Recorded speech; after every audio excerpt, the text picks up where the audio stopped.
Keynote Lecture. Just a quick reminder, this year's topic is on climate change. And I am Alexandre, and today I'll be your host for this keynote lecture on the topic, We Fix the Ozone Hole, We Can Fix Climate Change. We fix the ozone hole, we can fix our climate. The ozone layer, is this large velvet that embeds our planet Earth to protect us from direct ultraviolet rays, in other words, from direct sunlight. Several decisions, like the Montreal Protocol, amongst others, have been made to guarantee the protection of the ozone layer. Thus, we are curious to know more about the nature of the ozone layer and equally its role in climate change. Well, to get more insight into this topic, we have invited today Mr. Doniger, who has been fighting against air pollution and climate change since the 70s. Mr. Doniger equally participated in the framing of the Montreal Protocol. Before I give the word to Mr. Doniger, feel free to begin the conversation in our Discord channel and equally to ask your questions for the later question and answer sessions with Mr. Doniger. So, Mr. Doniger, welcome to the ISWI 2021. The floor is yours. Well, thank you very much. It's a pleasure to be with you. I wish I were there in person, although I don't miss the airplane ride, and it is a strange convenience of this pandemic to be able to visit with you from my own home. Thank you very much. I have been with the Natural Resources Defense Council since 1978. NRDC is an American-based NGO. We were started in 1970 by 7 new attorneys who wanted to use the American legal system to defend environmental rights and public health. And we've grown over the years so that the staff is now 700 people, scientists, engineers, lawyers, economists, specialists of different kinds. We're based in the United States, but we're an international organization now. We have programs in China and India in particular, also in Canada and Latin America.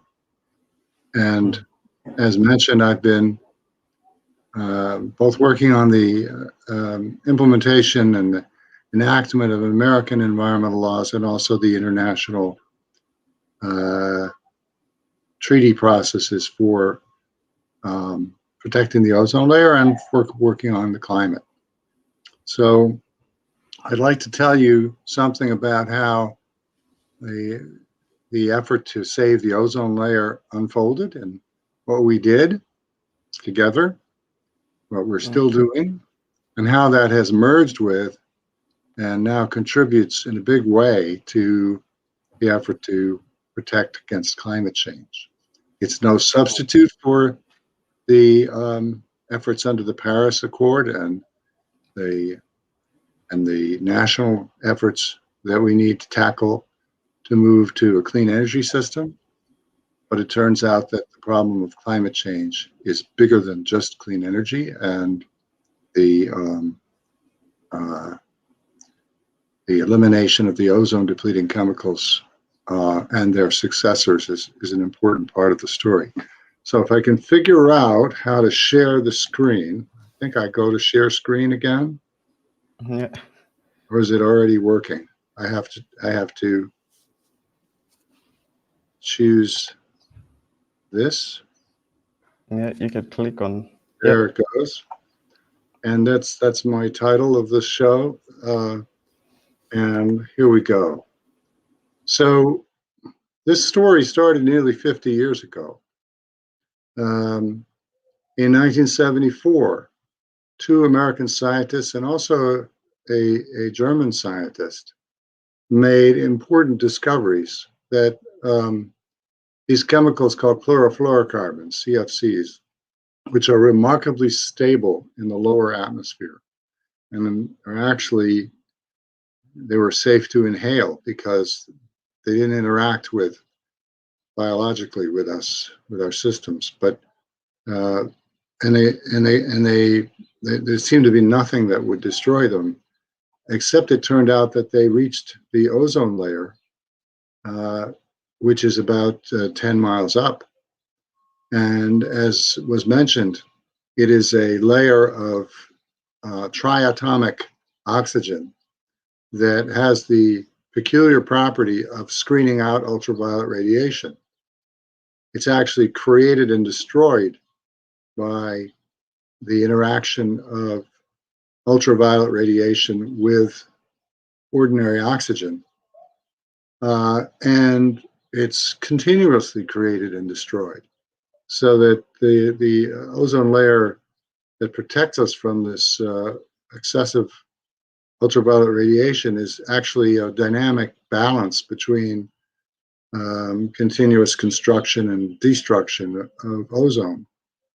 And the problem introduced by the CFCs is that when they reach the ozone layer, it's almost diabolical. The only thing that destroys them is the ultraviolet light, which is available up there, which cuts the molecules apart, releases the chlorine in the molecule.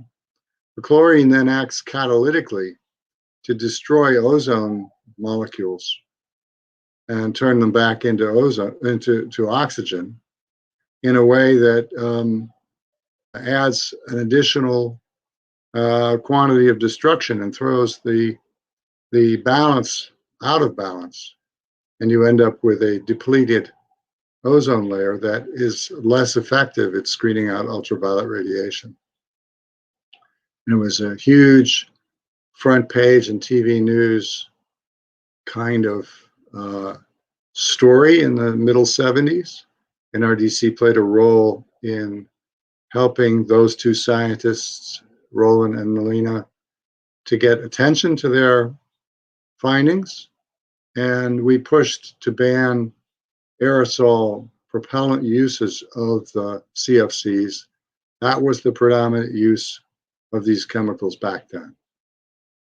The chemical industry resisted, much like the same way that the coal and oil and gas industries resist on climate change. And they carried on quite a fight, really, for about 15 years before they changed their position. But the public at that time had a very interesting reaction. They said, yeah, we're going to take this kind of a risk of increased skin cancer just because we want spray deodorants. And in the United States and Canada and Scandinavia, but interestingly not in Europe, the sales of these aerosols really tumbled, even faster than the government acted. The government, the US government and the governments of those other countries caught up and banned the remaining aerosols. And that was the dominant use of these chemicals at the time. And there was an initial push for a treaty, but the Europeans and Japanese governments at the time resisted, and we ended up basically with no result. I recall that the French chemical manufacturers represented that French women were too discriminating to be willing to use hairsprays that were powered by other chemicals that would make their fine products not smell as good, which was nonsense. But it held things off for a while. In the mid-1980s, there was another run at treaty talks. And in the middle of that process, in 1985, the hole in the ozone layer was discovered, quite unexpectedly. The scientists thought they understood the chemistry and that the depletion of ozone would be significant but gradual and in the nature of a few percents.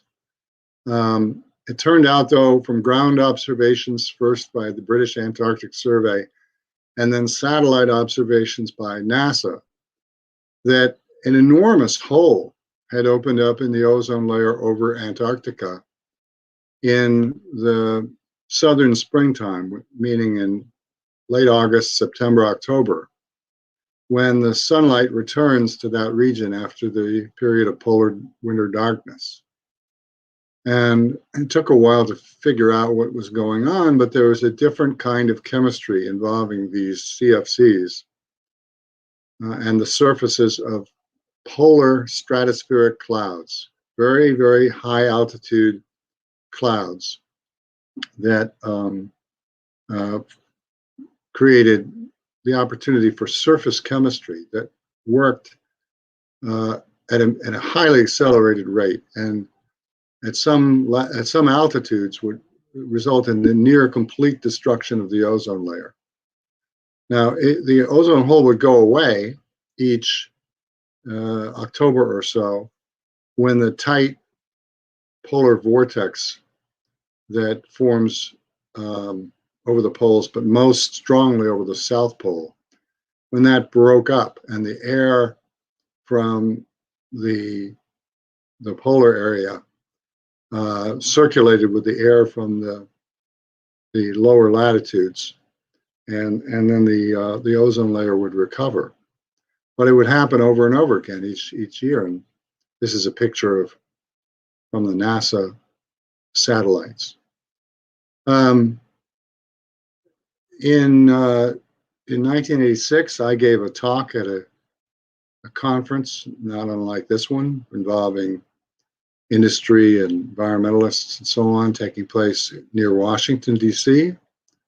And I said that the solution to this problem would not be enough simply to stabilize the production of these chemicals. They lasted for a long time in the atmosphere. This is going to sound very familiar with respect to CO2 and other greenhouse gases. They lasted a long time in the atmosphere, and in effect, we were filling an atmospheric bathtub with taps that were running into the bathtub with CFCs at a high rate, and the drain was almost plugged up. So the only way you could bring things back into balance and actually drain the bathtub of the CFCs would be to turn off the taps and wait a long time for the drain to catch up.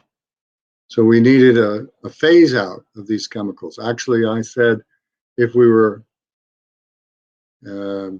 interested in protecting, if we were solely interested in protecting the ozone layer and our health, we would stop these chemicals from being produced immediately.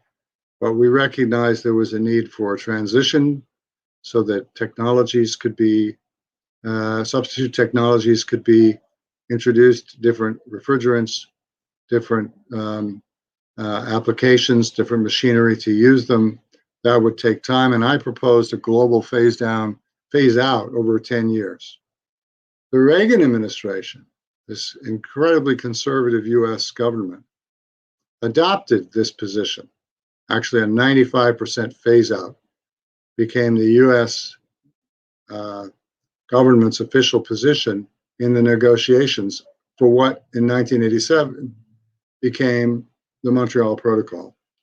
Again, this was at a period when Europe was behind the ball, and their resistance and Japanese resistance at the time meant that the original agreement in 1987 on the Montreal Protocol was for a 50% phase down over 10 years, not 100%.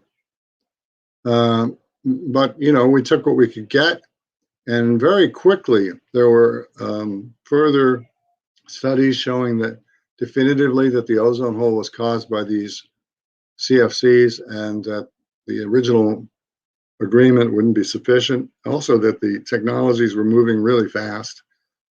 And in 1990 in London, Margaret Thatcher, another conservative, led the way, and the original agreement was strengthened to be 100% phase out over 10 years. also to bring in developing countries with the same objective but on a delay. So they had a grace period of 10 years to phase out their usage, which wasn't that high at the time. And there was also created a fund called the Multilateral Fund that the developed countries put money into to assist developing countries with the transition expenses that they would undergo. And at home in the United States, the 1990 amendments to the Clean Air Act, which is our fundamental air pollution law, included a new title that phased out CFCs and other ozone depleting chemicals on the same or faster schedule than the international one. So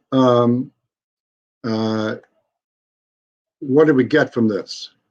Well, the direct reason to do all this was to protect the ozone layer and avoid the ultraviolet radiation. And by doing that, we saved, in our country alone, and even more so around the world, tens of millions of skin cancer cases, cataracts, and immunological diseases that are worsened by ultraviolet radiation. And that continues. Those benefits are huge, and they continue every year. There's also a huge damage to agriculture that was avoided by not having the massive increase in ultraviolet radiation, which damages growing plants. But as many of us knew, CFCs were not just ozone depleters. They are powerful greenhouse gases. Sometimes some of them are 10,000 times as powerful, pound for pound, as carbon dioxide. So the side benefit of phasing out the ozone depleting chemicals was a huge benefit for climate protection. And in fact, the CFC phase out delivered 5 to 6 times as much climate protection as the first climate treaty, the Kyoto Protocol.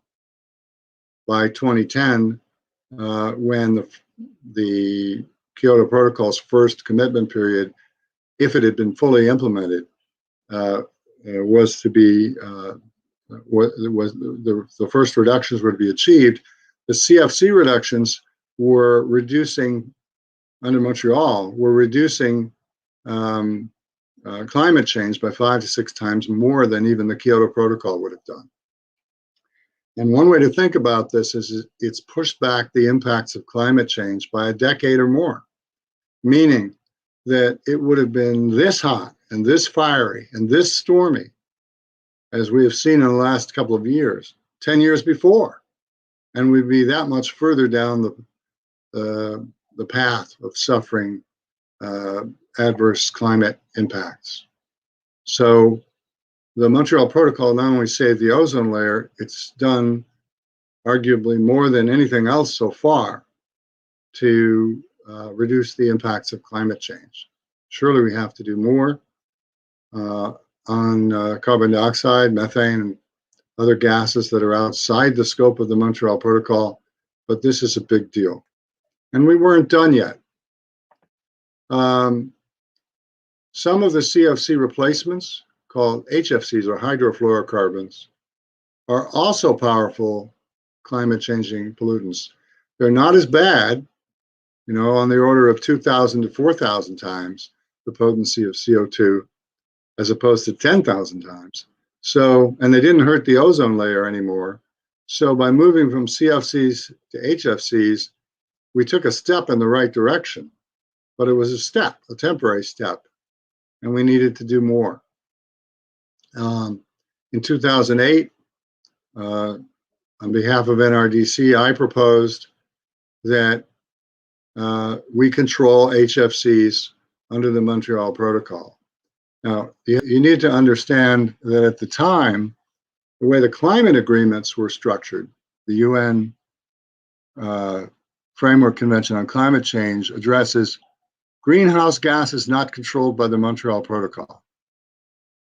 And the Kyoto Protocol was proposing limits on those gases, meaning all the climate pollutants other than the CFCs, which were controlled by Montreal. So under Kyoto, HFCs would have been addressed in the national budgets imposed by the Kyoto Protocol. But by 2008, we could see that the Kyoto Protocol wasn't working, it wasn't enough. The world was working on what took too long, but ultimately became the Paris Agreement in 2015. And at this time in 2008, what we suggested, along with some others, is that the climate treaties had too much to do. I like to say that in the climate discussions, CO2 sucks all the oxygen from the room. So there's no time and attention given to the other gases. And we had this other vehicle, the Montreal Protocol, which was working and which had literally every country in the world was party to it. They were cooperating. They'd phased down the CFCs and other chemicals. Could they take on the HFCs, because it was the same industries, the same applications, the same substitutes, the same issues that countries and their experts knew how to address in this more limited, narrow forum. So we proposed shifting the jurisdiction over the HFCs from the climate talks to the Montreal Protocol. And this became the position actually of the outgoing George W. Bush administration, but more obviously more intensively of the Obama administration, which worked with many other countries to build a coalition for HFC controls under Kigali. There was a breakthrough in 2013, I think it was, when in bilateral conversations with China, the US and China had many points of disagreement. And in that sort of setting, they also look for some things they can agree on. And the US and China announced joint support for curbing HFCs under the Montreal Protocol. Now that really changed the picture, because up until then, China, India, some other developing countries had opposed this shift. In fact, the European community the European Union was not so sure about it at first, but then everybody seemed to coalesce in agreeing that we could address HFCs more effectively under the Montreal Protocol. There were some holdouts, India, some Middle Eastern countries with concerns about whether the substitutes would work adequately in the super hot Middle Eastern conditions. We got those issues resolved, and in 2016, a long time after the original proposal, but in 2016, there was agreement in Kigali, Rwanda, on an amendment to the Montreal Protocol to phase down HFCs. And that now has been ratified by about 120 countries. The United States, under the Trump administration, had, we walked away from the Paris Agreement, which is horrible. But the Trump administration basically said nothing about Kigali. And that was because not just the environmentalists, but the chemical industry and the appliance manufacturers had agreed to the position taken in Kigali and built their business plans around it. And they didn't want to abandon ship the way the coal industry and the oil and gas industry urged abandoning ship on the Paris Agreement. So we entered a period of really silence from the US government. And the US remained a party to Montreal and remained silent on where we were going to go on Kigali. With the Biden administration coming in, obviously America has rejoined the Paris Agreement. We're working again on domestic action. And one of the first things announced was that the president intends to submit the Kigali Agreement to the U.S. Senate for advice and consent to our ratification, which we expect to get because, as I'll explain in a minute, there's actually bipartisan support for this initiative in the Congress. But a word on what the impact is first. As we all know, climate change has become very present and very severe, not just a problem that in 1997 in Kyoto or even in Paris in 2015 could be thought of as a future problem. Now it's upon us, and it's a future problem that's going to get worse, but it's a present problem very much on people's radar now. And the goal of Paris, which is to hold the warming not to exceed 1.5 degrees C, is impossible if you don't get rid of the HFCs. They would add another 0.5 degree centigrade, growing as they were projected to grow, as envisioned in this chart in the lower right. And why were they growing? Because the developing world is becoming wealthier, and because it's becoming hotter, and there's a huge demand for refrigeration and air conditioning in the developing world now, as well as in the developed world. So the use of those refrigerants was going to grow like topsy, and you could get another 0.5 degree of warming, which would completely prevent achieving the goals of Paris. So Kigali is essential to Paris.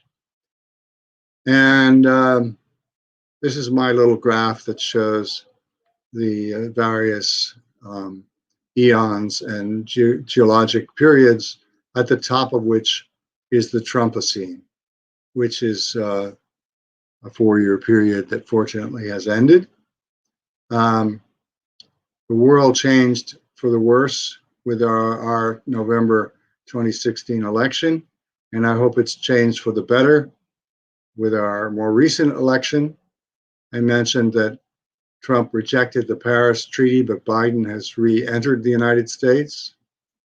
I mentioned that the business organizations lobbied Trump to stay in the Kigali Amendment, and it would have gotten and will get the necessary 2/3 vote in the Senate, because the business community brings along a sufficient number of Republicans to join with the Democrats, who are not only responsive to environmentalists, but also to business. And in this case, it's an easy one where the ratification is supported not only by the Natural Resources Defense Council, but by the U.S. Chamber of Commerce. So we are quite optimistic that sometime later this year, the U.S. will become formally a party to the Kigali Amendment. And what happened at the end of last year was the enactment of a new law called the American Innovation and Manufacturing Act, which NRDC and the industry worked on together to implement the requirements of the Kigali phase down in the United States. It does more than that. Like our own Clean Air Act provisions for getting rid of CFCs, it did more than the international minimum. In this case, it phases down the production and the importation of these chemicals by 85% over 15 years. It authorizes EPA to do more, to ban various end uses, to establish leak detection and prevention rules, and to require the reclamation and reuse and destruction of old chemical, which reduces the need for new chemical. And it authorizes EPA to speed up the phase down schedule domestically, in the same way that the parties can agree to do it under Kigali. And the new administration has started very aggressively to implement the AIM Act, which was enacted in December. In fact, there's a public hearing going on right now over the first set of regulations, which has broad support from industry as well as the environmentalists. And even before we perhaps formally enter the Kigali Agreement, we will be implementing it through domestic law. We built that AIM Act on a lot of progress at the American state level. I will skip over this. There was an initial effort in the Obama administration to get started with banning end uses where there are substitutes. That was blocked by a court decision. The AIM Act restored the authority that the court said was lacking. So in the meantime, we worked at the state level to adopt those product bans, and we have succeeded in 15 American states, representing about 40% of the US market. And that helped send a very clear signal to industry that they should stay on the path, and they actually support the national legislation because they prefer it to a patchwork of state regulations. There's still a lot to do. There's a lot of old refrigerant to recover and reclaim and destroy. Supermarkets still leak thousands of tons of these refrigerants. We're working in India in particular as well on air conditioning energy efficiency code upgrades. There was a global cooling prize announced with winners with designs that are far more energy efficient, and we're going to work in particular in India to get those, to get the government incentives in place to deploy those in and to save perhaps an additional ½ degree of warming through more efficient air conditioning and refrigeration over this century. And we have efforts to deal with the extreme heat in India through such simple means as painting roofs with reflective material and heat resiliency plans. So here's my wind up. The connection between Kigali and Paris is, I think of the Montreal Protocol as the little engine that could. This is a children's story in the US. I don't know if it's translated into the German, but it's about a small engine that isn't really sure it can climb up the hill. And it says to itself over and over, I think I can, I think I can, I think I can, I think I can. And it gets to the top of the hill, and then it says, I thought I could, I thought I could, I thought I could, I thought I could. The Montreal Protocol is like the little engine. And by focusing on one sector, it's gotten a lot done. It supplements the Paris Accord. Controlling CO2 is still central, but controlling the superpollutants is indispensable. We need to move fast on all fronts. So with that, I hope slightly inspiring story, I would like to stop and take your questions.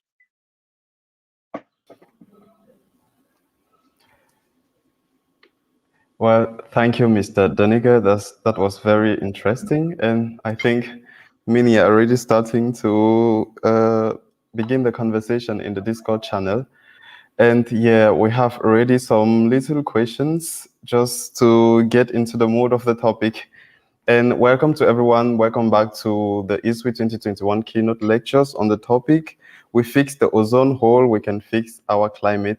And now we are on the session of the questions and answers with Mr. Doniger, who took part in the Montreal Protocol, and he took part in framing the protocol. And today he's giving us more information on the protection of the ozone layer and the actions we need to take to go further. So, Mr. Doniger, what we can take from the really insightful lecture that you gave is that the ozone layer or the Montreal Protocol paved the way to other, would say, to other protocols or to other laws in favor of the ozone layer, that is to protect the ozone layer. And also I retained one important thing that you said. You said that the new technologies played a big role to solve the ozone layer issue, But what exactly were those new technologies? Because when most people think about technology, they think about greenhouse gases release and maybe the destruction of the environment also. So what were these technologies exactly? Well, if you think back to the 1970s, Mm. the companies that made air conditioning and refrigeration equipment, they were kind of sleepy companies. They innovated very slowly.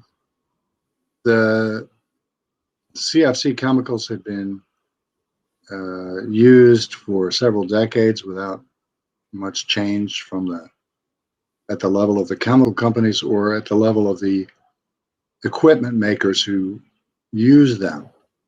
There wasn't much focus on improving the efficiency, energy efficiency of the equipment. So really two influences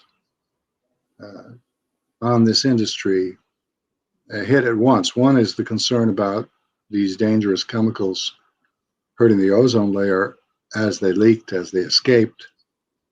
So that put a real focus on leakage. And also in the United States, and I think this is true in Europe, other places, there was an intensive focus on energy efficiency because of the oil price shocks and other trends in the energy field. So over the last 2 or 3 decades, these sleepy companies have become significantly more, doing significantly more R&D and development and more rapid improvement of their compressors, of their other elements of the design of this equipment. So American refrigerators are bigger than they used to be, and yet they use far less energy than they used to use.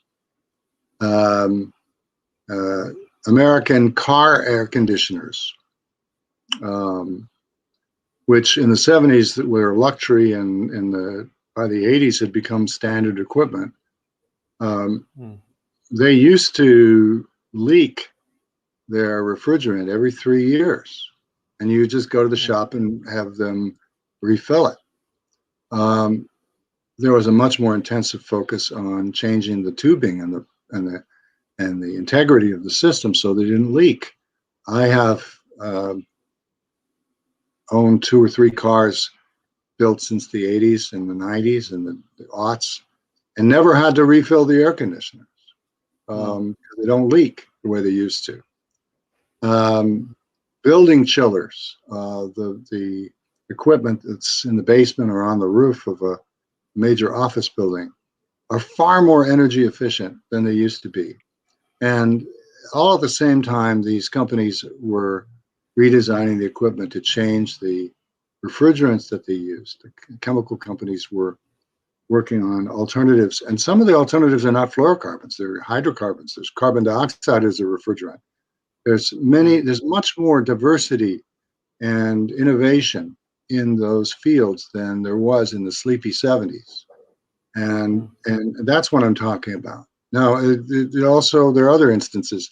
A major use of CFCs was as a solvent to clean the solder residues off of electronic circuit boards. In fact, the American military had set a standard that you had to use CFC 113 to clean circuit boards, so they wouldn't, you couldn't sell them for the military markets, and then that became the de facto standard for the entire electronics industry. Well, some colleagues of mine figured out how you could clean circuit boards with lemon juice, and ultimately how you could make the circuit boards without the solder fluxes that needed to be cleaned in the first place. So that entire category of use of CFCs was eliminated as we make better circuit boards now than we did before. These are examples of the innovation, and that innovation continues, so that we want to see cooling systems for supermarkets that are based on CO2 instead of on HFCs. We see many other instances in which the innovation allows you either to use a much lower potency heat trapping chemical, or to eliminate them entirely in favor of other chemicals and other solutions that don't have this problem. Okay, thank you, Mr. Doniger. And yeah, we still have some more questions which are coming. And yeah, some are very impressed that you took part in framing the Montreal Protocol and would like to know more about it, because the Montreal Protocol has been changed several times and has been modified in a way maybe to make it better, or that's why the question now is, to what extent did these changes help in fixing the ozone layer problem, and what were even the major changes made on the Montreal Protocol? Well, the first agreement in Montreal, well, as I said, the first attempt to reach an agreement in the 70s and early 80s really came to nothing. But we made an agreement in 1987 in Montreal. As I said, it covered a limited set of chemicals, the CFCs, or 5 CFCs and 3 halons, I think, which are fire protection chemicals. And it had a lengthy schedule for reducing them by half. But it also had in it a major innovation. The original treaty needed to be adopted by countries through their domestic ratification processes, which in the case of the United States involves getting 2/3 of the U.S. Senate to vote in favor of joining the agreement.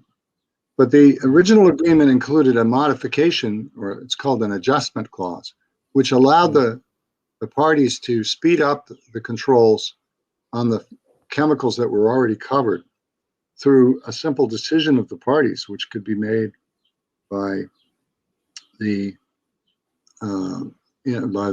in our case, the State Department, in many other countries' case, by the environment ministers or the foreign affairs ministers who represented the countries in the negotiations. In other words, it did not require going back to parliaments or our Senate for ratification. And that allowed the schedules to be speeded up many times. It also provided that you could add new chemicals to the agreement, but that was an amendment, and that did need to be ratified. We did add other ozone-depleting chemicals called HCFCs and methylbromide, and our Senate did agree to those changes. And the Kigali Amendment is another example of that, which is to add the HFCs as a class of chemicals to be phased down. And that is the ratification decision many countries have already made, and that our country is committed to make now too. Also, China announced in April that they intend to ratify. So this is the way it works. Now, at a more microscopic level, the Montreal Protocol has a science advisory panel and a technical panel. The science advisory panel keeps countries up to speed on the science every year. The technical panel follows the trends in technology, but it doesn't only say, well, here's what has been done. It looks ahead and says, here's what can be done. Here's what can be done by 3 years, 5 years, 7 years ahead of time. And here's what it looks like it will cost. So it gives the parties advice on the speed of things that can be done and on the amount of money that should be put into the Multilateral Fund to help developing countries to do it. And the parties have, in contrast to the climate talks, it's the same countries, but sometimes it's the same ministries and the same representatives. But in the Montreal context, there is a very, very high level of trust that has developed. Even to the point where when the scientists about 5 years ago found through atmospheric monitoring that there was some cheating going on, and it happened to be in China. The Chinese government took the problem seriously and appears to have remedied it, and the atmospheric levels of that CFC have started going down again in the way that they should. So we have an instrument that every country in the world, from including East Timor and South Sudan, belongs to, and every country is, although there are some lapses, every country is really doing its job, and we're succeeding. So it is, it's where we want to get to, for the Paris type agreements. Yeah, thank you, Mr. Doniger. And we have this question. You talked about the trust in the Montreal Protocol that was between the people framing the protocol. So we have this question on Discord. Do you think that the world could agree in a similar manner on the ban of certain pesticides like chlorpyrifos? I hope I pronounced it well. Chlorpyrifos, but sometimes we say these things differently. Well, I encourage this. There have been some other examples of success like this. In a limited way, there's agreements on greenhouse gas emissions under the Aviation Treaty and under the International Maritime Organization for shipping, that are this sort of somewhat targeted sectoral agreement rather than trying to do everything in one forum. And I think there's a good possibility to be more successful if you can, target a sector and rather than try to do everything at once. That's not to say that the ICAO or the IMO agreements are perfect. They're not as good as the Montreal Agreement. I think one of the secrets is that you have to find a way forward for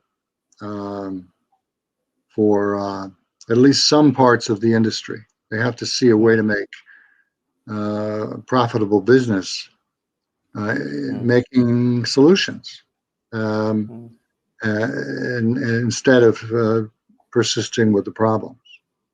And not every old company, under Montreal, nobody's guaranteed a new market, and some have failed, but many have succeeded in changing what they do and how they do it, so that we can make progress, and they can, and because they can make a business, they don't fight the way we see coal and oil and gas interests fighting. But even there, the energy companies are finally under enough pressure that some of them are changing, and at least in supporting the agreements and in diversifying the way they provide energy. So, to me, that's the part of the secret of success. I don't know enough about the pesticide industry to say more than that. Okay. Yeah, and Mr. Doniger, you talk about the contribution in protecting the ozone layer and the contribution of each industries and different parts of the society. And there is equally this question which came up in our Discord channel. To what extent is the World Bank involved in implementing ecologically friendly cooling systems? Do you think the World Bank is involved in that, and to what extent is the World Bank involved? Well, that's an excellent question. The Multilateral Fund that I mentioned collects money from, and they negotiate agreed amounts from developed country contributors. And then the Multilateral Fund has 3 international implementing organizations. And one of them is the World Bank. Another is the UN Development Program. And I think the third one is the United Nations Environment Program, but I could be wrong about that. The World Bank, well, the Montreal Protocol Fund has an interesting governance structure. It has a 15 member board, executive committee.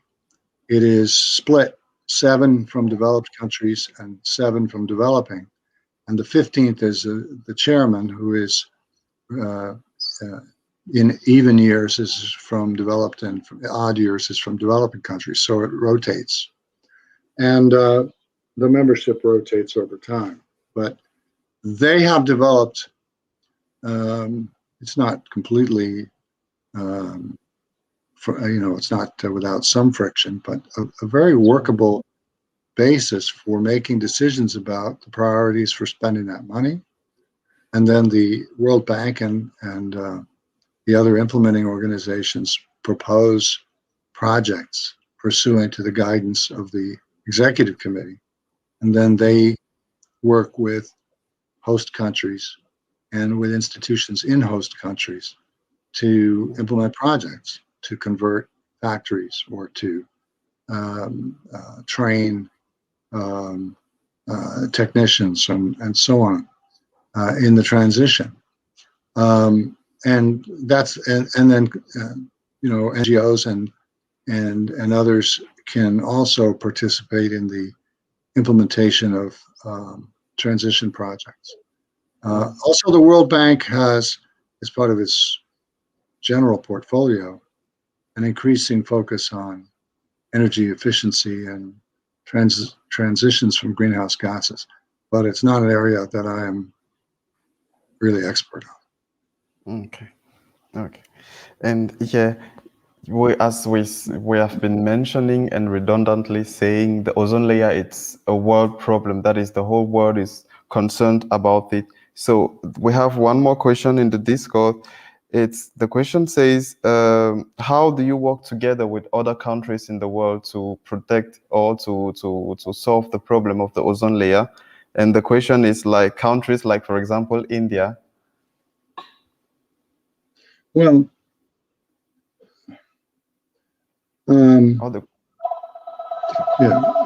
pardon my ringing phone. Yeah, Mr. Doniger is very busy. We can say that. Well, it's spam calls. Okay. It's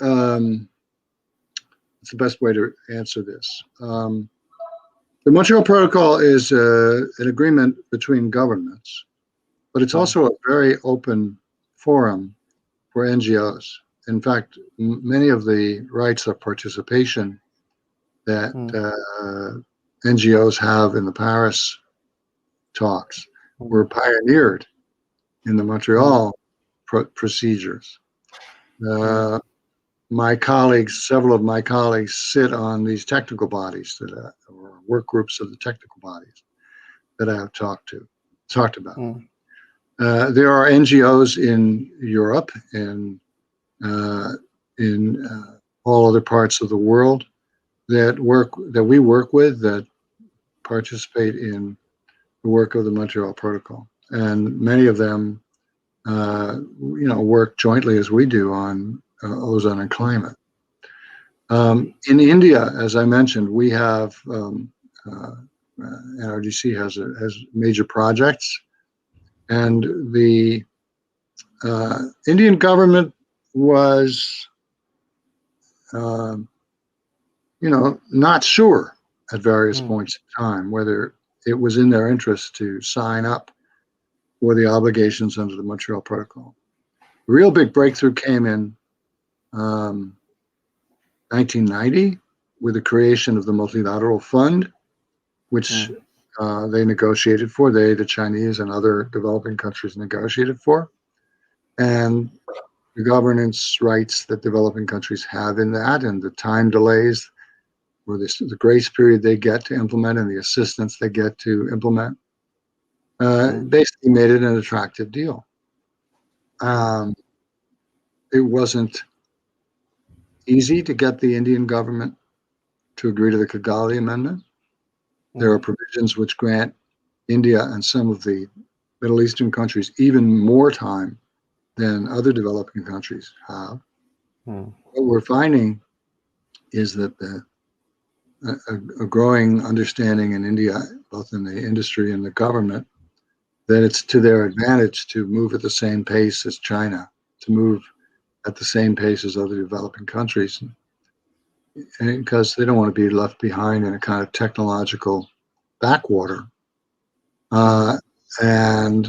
So we're just very encouraged that over the 30-year history and now, key developing countries see advantage to being players and participants in the phase downs.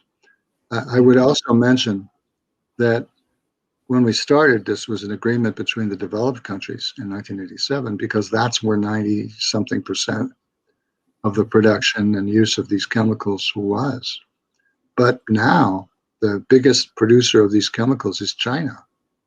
And the usage of these chemicals is growing much more rapidly in developing countries than it is in the developed world, because they're at the phase of development where they're really, building out and what we think of as we take for granted as the cooling systems and the refrigeration systems of our societies. Now we want to all try to do it better than we had done it in the past. Okay, and you equally talk about these developing countries and the constant development of the society, whereby there is the introduction of new technologies and, of course, maybe new gases, which can equally, in a way, would say, contaminate the ozone layer or destroy the ozone layer. And we look at this event that we are having now, which is the International Student Week ILMI now, and coming back to it. So a participant in the Discord channel asks, what can we as students, or what can a layman do in a way to contribute to solve this ozone problem? Well, one is to be good consumers and to look, at what you purchase. Some of you will soon be setting up your own homes and presumably buying your own appliances or your own cars. And I'm not saying there's a lot of tough decisions to be made there, because the products pretty much have been transformed, but pay attention to the energy efficiency rating of the equipment that you buy, the miles per gallon that you get of vehicles, or their CO2 emissions. The transformation that we're likely to be going through, and we have to go through in the next 20 years, is, sometimes there's an internet meme that shows a guy with tattoos on his arms, and one says, decarbonize the electric sector, and the other says, electrify everything. So that's the path forward. We need to get to zero emissions electricity and eliminate as much as possible the direct use of fuels, replace it with clean electricity. So these are things that you can advocate as a citizen for what you want your government policies to be. You can make some choices as a consumer. You can make some career choices. What way in which you want to contribute to this as an engineer or as an advocate. There's many ways to contribute. Well, I think that were some helpful ways that you've already cited so far. But I'm not recommending that you get tattoos. Tattoos, but they can give me some I think body problem or something. I don't think that's a very great idea. Yeah, Mr. Doniger, you talk about those companies. You talk about the consumers. Sorry, that the consumers should change their behavior, their consumers' behavior, and move to more ecological friendly products. And obviously, if the consumer changes his behavior, the companies equally will have to change maybe their business model. So we have this question in the Discord channel. Do you think that these companies will have to change their business model and might face maybe some challenges due to the current situation? Do you think they're entitled to some monetary remedy or something like that? Well, generally, I think that the problems of pollution, you can think about it as companies have made products and pushed the wastes off on us through air pollution or solid waste or toxic waste, water pollution. And I don't think anyone has the right to manufacture a product and produce a dangerous waste or pollution and impose that on us or on the planet. So I think that's the cost of doing business. And pollution regulation should be designed to, as the economists say, internalize the externality. And sometimes you can think of that as putting a price on pollution. Sometimes I think it's more effective to think about putting limits on pollution, which end up companies experience that as a price that they must pay as part of doing business. I do think that there's a role, and certainly in our country right now, there are big proposals for tax incentives and other measures to stimulate the development and stimulate the deployment of the energy efficient and clean technologies. President Biden is pushing something called the American Jobs Plan, which is a $2 trillion government investment in various categories of investments that really are almost all of them designed to marry domestic economic development and job creation with environmental objectives and equity objectives. Environmental objectives, principally cleaning up climate pollution and moving to clean energy, and also, in particular, replacing ancient lead piping, which is a major water contamination problem, and to do this in a way that remedies inequity in our society and protects people who have been overburdened historically by pollution. And so this is quite an integrated package. And we're very hopeful that the Congress will enact it. But I think, polluters in general don't have the right to say, pay me to stop. Even though there's some role for government investments to build up clean energy and clean technologies, I don't think the typical polluter deserves to be compensated to stop poisoning me. Yeah, well, I think that goes in line with the main topic of all this event, the International Student Week, which is our planet, our responsibility. There is no planet B.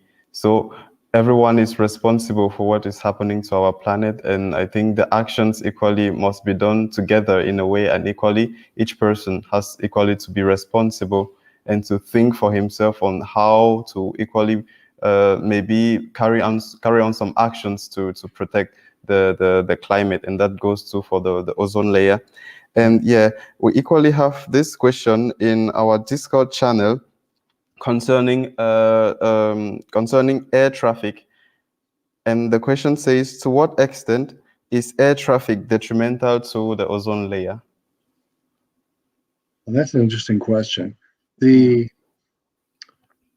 original scientific work, if I have this correctly, excuse me, that led to the discovery of the CFC threat was an outgrowth of work to examine what might happen if we had a fleet of supersonic transports, excuse me, flying in the lower stratosphere. Which in the early 70s, there was a competition between the American and European aircraft manufacturers to build supersonic planes.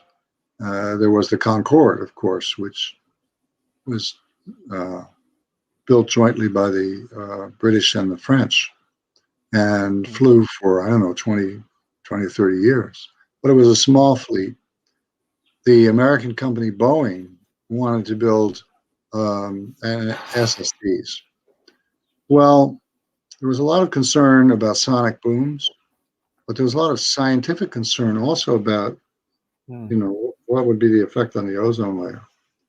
And for various reasons, those plans to build an expansive supersonic fleet never materialized. But the work that was done uncovered the problem of CFCs.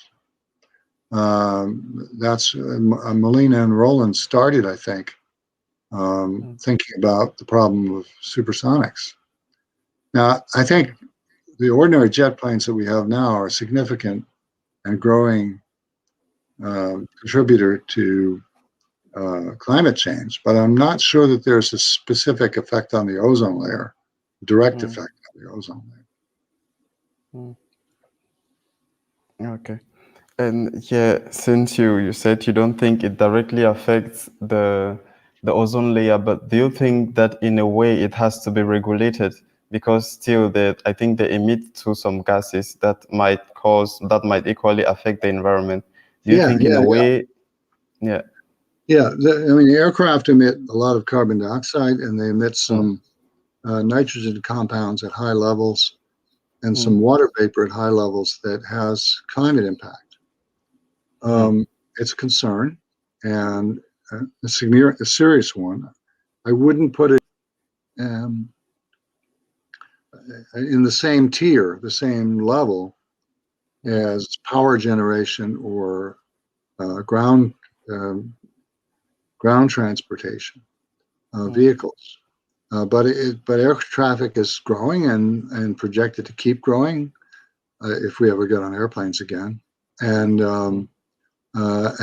so we need a regime to make the aircraft and the aircraft engines far more efficient.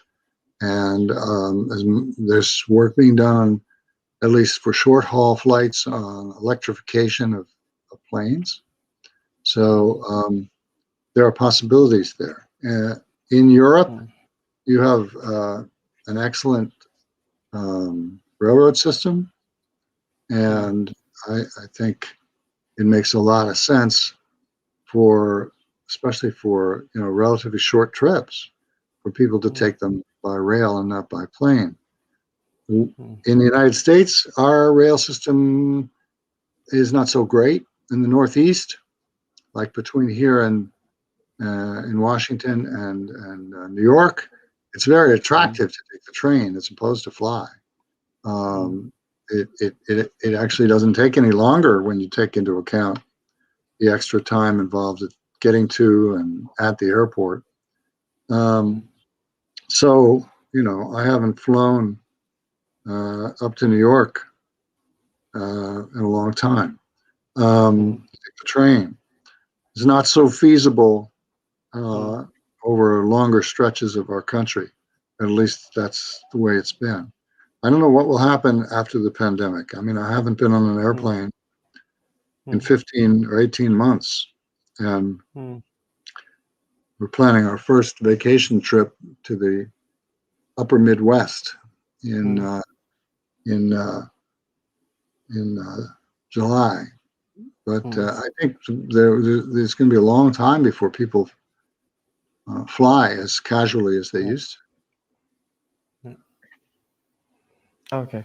Thank you, Mr. Doniger. I think we are really close to the end of this session, but before we go, what could we as students who are willing maybe to do something for the environment, and especially for the ozone layer, because this session is based on the ozone layer, what could we take from you in order to keep up with our activities?